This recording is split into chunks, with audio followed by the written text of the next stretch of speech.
नमस्कार, स्वागत है आप सभी का। तो आज का हमारा जो वीडियो है वो है जेट को लेकर के, झारखंड एलिजिबिलिटी टेस्ट। ठीक है, झारखंड पात्रता परीक्षा। ये जेट के बारे में संपूर्ण जानकारी आपको आज इस वीडियो में मिलने वाली है।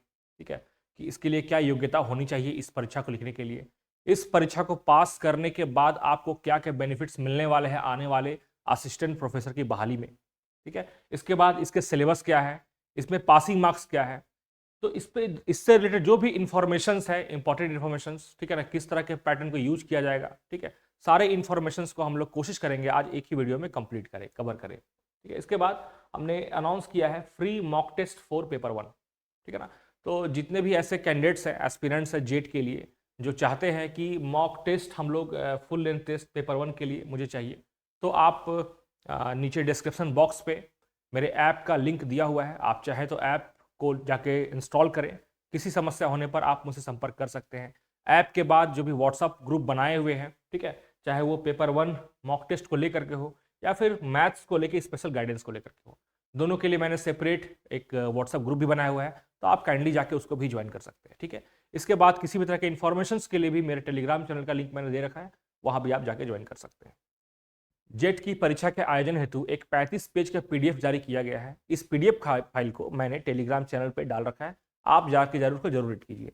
आपको अच्छा से रीड करना उसका जरूरी है, क्योंकि जो बातें वहां लिखी गई हैं, गवर्नमेंट हो या जेपीएससी, बिल्कुल हूबहू उसी को फॉलो करने वाली है।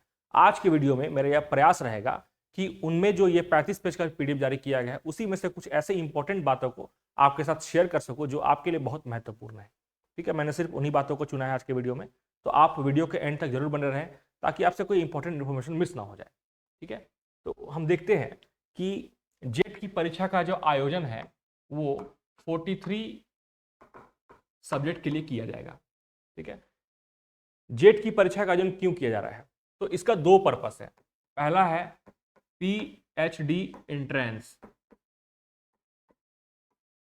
ठीक है, जितने भी झारखंड में यूनिवर्सिटीज हैं, सभी में पीएचडी में दाखिले के लिए यूनिवर्सिटी अपना एंट्रेंस टेस्ट लेती है, वो अब खत्म हो जाएगा। वहां पे एडमिशन होगा जेट के थ्रू। जो जेट में क्वालिफाइड रहेंगे वही किसी भी यूनिवर्सिटी में, झारखंड की यूनिवर्सिटी में पीएचडी के लिए दाखिला ले पाएंगे। दूसरा इसका मोटिव है परीक्षा का आयोजन कराने का, for the recruitment of assistant professor. Assistant professor की जो बहाली आएगी झारखंड में, आपसे जो भी वहां पे जेट को मान्य किया जाएगा और इसका जो वेटेज है वो नेट के बराबर दिया जाएगा। ठीक है, तो बिल्कुल ऐसे जो भी एस्पिरेंट्स हैं जेट के लिए जो नेट नहीं पास कर पाते हैं, स्पेशली साइंस बैकग्राउंड को मैं बोलना चाहूंगा। साइंस बैकग्राउंड जिस परीक्षा का आयोजन CSIR कराती है, ठीक है, थोड़ा आप जान लीजिए मैं क्या कहना चाह रहा हूं कि परीक्षा का आयोजन दो तरह से होता है नेट का। एक कराती है CSIR UGC नेट और एक कराती है UGC नेट। ठीक है, तो ये जो CSIR UGC नेट कंडक्ट कराती है 4 से 5 साइंस सब्जेक्ट का, जैसे maths, physics, chemistry and life science है, तो उसका आयोजन ये कराती है और उसका जो प्रारूप रहता है परीक्षा को बिल्कुल डिफरेंट रहता है इसके कंपेयर में। इसमें नेगेटिव मार्किंग का भी प्रावधान रहता है, यहाँ नहीं रहता है। ठीक है, तो ये पास करने वालों की संख्या थोड़ा सा कम हो जाती है इसके कंपेरेटिव में। ठीक है, तो बहुत ऐसे अच्छे अच्छे स्टूडेंट्स भी हैं जो CSIR UGC नेट पास नहीं कर पाते हैं, उनके लिए एक बेहतरीन मौका है। आप तैयारी में लग जाइए और जेट क्वालिफाइड कर जाइए। हालांकि सरकार के द्वारा यह भी प्रावधान किया गया है कि जेट का आयोजन हर साल किया जाए, इसका आयोजन, ठीक है ना, और हर साल जेपीएससी को इसका आयोजन कराना है। लेकिन हम सभी को यह भी पता है कि जेट का आयोजन हर साल हो ही ये जरूरी नहीं है। ठीक है, तो आपको मान के चलना है कि ये आपके पास पहला और अंतिम मौका है और इसी मौका में आपको जेट क्वालिफाई कर जाना है। ठीक है, इसके बाद हम लोग कुछ इंपॉर्टेंट इंफॉर्मेशन। जेट का आयोजन झारखंड में ये दूसरी बार किया जा रहा है। पहला बार इसका आयोजन तो 2007 में हुआ था। ठीक है, इसके बारे में जानिएगा तो 2007 में जो जेट का आयोजन हुआ था और जो भी क्वालिफाइड हुए थे, ठीक है, उसमें से बहुत लोगों का सर्विस डायरेक्ट हो गया था जेट के स्कोर के थ्रू। ठीक है ना, लेकिन इस बार ऐसा नहीं होने वाला है, क्योंकि उस समय का माहौल अलग था, समय अलग था। 2007 का बात है, 17 साल पहले की बात है ये। आज 2024 है, बहुत लोगों के पास अब पीएचडी की डिग्री हो चुकी है, उस समय उतनी नहीं हुई करती थी जितना आज होती है। ठीक है, तो उस समय सिर्फ जेट या नेट के बलबूते आप नौकरी पा सकते थे, आज वो संभव नहीं है। तो जेट के बाद ध्यान रखिएगा, आपको असिस्टेंट प्रोफेसर बनने के लिए आपके पास पीएचडी भी होना ऑलमोस्ट अनिवार्य हो जाएगा। ऑलमोस्ट वर्ड मैं यूज कर रहा हूं क्योंकि बहुत सारे कॉलेज, बहुत सारे ऑटोनोमस यूनिवर्सिटीज इंडिपेंडेंट है अपने रूल्स बना करके जेट या जेट प्लस पीएचडी के थ्रू अपना रिक्रूटमेंट पूरा करने का। इस परीक्षा का आयोजन जेपीएससी के द्वारा किया जाना है, ठीक है, झारखंड पब्लिक सर्विस कमीशन, और उसे स्ट्रिक्टली फॉलो करना है यूजीसी नेट के सारे प्रोसीड्योर को, मतलब ये वाला प्रोसीड्योर। इसका मतलब ये बात साफ हो गया है कि आप किसी भी सब्जेक्ट के हो, चाहे आप CSIR नेट वाले सिलेबस के हो या इसके हो, मतलब कि maths, physics, chemistry, life science वाले हो, या फिर आप यूजीसी नेट जो बाकी सब्जेक्ट का होता है एग्जाम उसके हो, दोनों को सेम प्रोसीड्यूर फॉलो करना होगा। कौन सा? यूजीसी नेट वाला। ये क्लियर लिखा हुआ है, जो 35 पेज का जो इंपॉर्टेंट नोटिस है उसमें ये क्लियर लिखा हुआ है, ठीक है। जेपीएससी को इसी को फॉलो करना है, इसी के प्रोसीड्यूर को। इस परीक्षा का आयोजन सीबीटी मोड में होना है, ठीक है, computer based test. Online exam होगा, दो पेपर में एग्जाम होना है, ठीक है, पेपर 1 और पेपर 2, ठीक है। पेपर 1 में 50 क्वेश्चन और पेपर 2 में 100 क्वेश्चन रहने वाले, और हर एक क्वेश्चन 2 नंबर का रहेगा, मतलब ये 100 नंबर और ये 200 number, total 300 marks paper 1 plus 2। दोनों का सिलेबस क्या क्या है इसके बारे में हम लोग बाद में डिस्कस करेंगे, ठीक है। बस आप ये जान लीजिए ये 300 मार्क्स का एग्जाम होने वाला है विदाउट ब्रेक। मतलब ये मत समझिएगा कि पेपर 1 के बाद आपको गैप मिलेगा और पेपर 2 का, ऐसा नहीं होगा।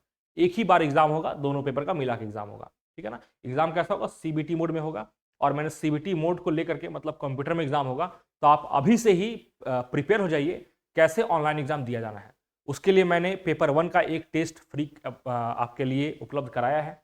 आप जाइए डिस्क्रिप्शन बॉक्स से लिंक पे, मेरे ऐप का लिंक इंस्टॉल कीजिए, उसमें साइन अप कीजिए, अपना अकाउंट क्रिएट कीजिए और पेपर 1 का टेस्ट जो है वो दीजिए। कुछ प्रॉब्लम होने पे आप मुझसे कांटेक्ट कर सकते हैं। इस एग्जाम में किसी भी तरह का नेगेटिव मार्किंग नहीं रहने वाला है, ठीक है। ये बात सभी जानते भी है, क्योंकि CSIR यूजीसी में ना नेगेटिव मार्क रहता था।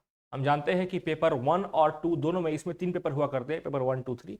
तो एक्चुअल में ये part A, part B, part C रहता है। तो पार्ट ए और पार्ट बी में यहाँ नेगेटिव मार्किंग का प्रावधान है, पार्ट सी में नहीं है। पार्ट सी में मल्टीपल चॉइस रहता है, ठीक है, हम जानते हैं। यहाँ पे यूजीसी नेट में किसी भी तरह का नेगेटिव मार्क नहीं होता है, तो इसी को फॉलो किया जाना है। मैंने पहले ही कहा था जेपीएससी फॉलो करेगी पूरी यूजीसी नेट के प्रोसीजर को, ठीक है। तो किसी भी तरह का नेगेटिव मार्किंग का प्रावधान नहीं है। एक सबसे इंपॉर्टेंट चीज वो ध्यान रखिएगा कि अगर एग्जाम देने के बाद, ठीक है ना, अभी बड़ा जबरदस्त घटना हुआ था पीजीटी में ऐसा कि 2 शिफ्ट में एग्जाम हुआ था, 31st and 1st, ठीक है ना, और दोनों दिन मिला करके ना 50 ऐसे क्वेश्चंस थे जो या तो गलत पाए गए थे या फिर जिनके आंसर्स मल्टीपल थे या फिर क्वेश्चन ही गलत थे। ऐसे क्वेश्चंस की संख्या कितनी थी? 50 थी, दोनों दिन को मिला करके, ठीक है ना। बहुत बड़ा ह्यूज मिस्टेक हुआ था एजेंसी के द्वारा जो एग्जाम ले रही थी। उसके बाद लेकिन यहाँ पे क्या किया गया था, जो भी क्वेश्चंस को अटेम्प्ट लिए या नहीं लिए सबको नंबर दिया गया था जहां पे जरूरत था।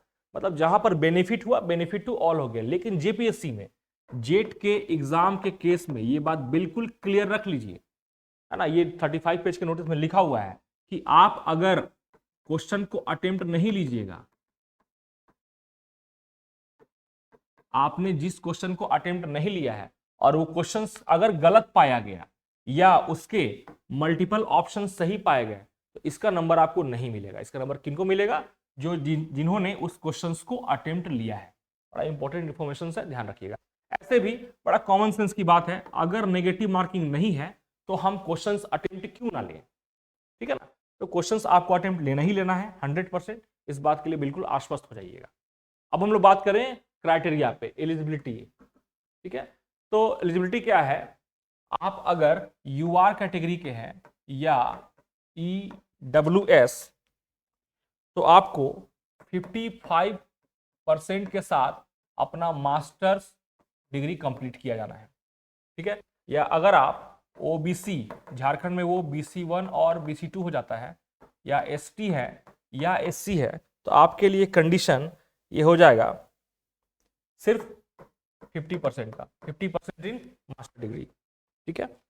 एक इंपॉर्टेंट इंफॉर्मेशन और, जो लोग ऐसा पूछते हैं कि सर अपियरिंग में हम एग्जाम दे सकते हैं कि नहीं, तो याद रखिएगा कि अपियरिंग वाले अगर फाइनल ईयर में है तो यस दे आर एलिजिबल, ठीक है। अगर आप फाइनल ईयर में हैं तो आप एलिजिबल है इस परीक्षा को देने के लिए। इसके बाद एज लिमिट की बात करें एज लिमिट की बात करें तो एज को लेकर के यहाँ नो रिस्ट्रिक्शन है, बस आपका जो मिनिमम एज है वो 21 ईयर्स होना मैंडेटरी है। मैक्सिमम का कोई लिमिट नहीं है, आप 100 ईयर्स के भी हैं तो भी आप परीक्षा को अटेम्प्ट ले सकते हैं। और इवन की जेट का जो आपको सर्टिफिकेट मिलेगा उसकी वैलिडिटी भी लाइफ टाइम रहने वाली है, ठीक है ना। ये हमेशा के लिए आप जेटेट एक बार पास हो गए तो आप पास हो गए, लाइक नेट। मतलब याद रखिएगा नेट का जो प्रोसीड्यूर है सेम टू सेम जेट के द्वारा फॉलो किया जा रहा है उसको, ठीक है। इसके बाद इसमें भी नॉर्मलाइजेशन का प्रावधान किया जा रहा है, ठीक है। इसका नॉर्मलाइजेशन का जो प्रोविजन है वो बिल्कुल डिफरेंट है।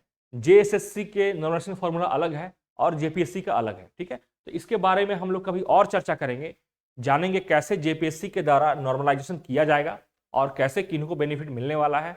आप अधिक क्वेश्चंस बनाते हैं तो आपको फायदा होगा, लॉस होगा, क्या होगा, हम लोग हर एक मुद्दा पर चर्चा करेंगे। कब? जब हम लोग नॉर्मलाइजेशन का अलग से देखेंगे वीडियो। तो मैथमेटिक्स को लेकर के आपका प्रिपरेशन कैसा होना चाहिए, इसका सिलेबस कैसा है, आप कितना पढ़ें इतने कम टाइम में, जो एग्जाम का जो भी टाइम अनाउंस किया गया है मई या जून 2024, कम टाइम में कैसे प्रिपरेशन करें जो क्वालिफाई कर जाए, इसको लेकर के एक स्पेशल आप लोगों के लिए एक गाइडेंस क्लास मैंने प्रोवाइड कराया है, जो कि कल गुरुवार को शाम को 7 बजे आपके लिए प्रोवाइड कराया जाएगा, ठीक है। क्लास का लिंक आपको व्हाट्सअप जो चैनल बना हुआ है, व्हाट्सअप ग्रुप बना हुआ है, जिसका डिस्क्रिप्शन नीचे दिया गया है, वहां ज्वाइन कीजिए मैथमेटिक्स वाला में, ठीक है ना। वहां पे आपको लिंक प्रोवाइड करा दिया जाएगा, आप क्लास जाके ज्वाइन कीजिए, ठीक है ना। और जो भी आपके डाउट्स हैं मैथमेटिक्स को लेकर के उसको क्लियर कर लीजिए, ठीक है। बाकी आपका वीडियो में एंड तक रहने के लिए बहुत बहुत धन्यवाद। जय हिंद।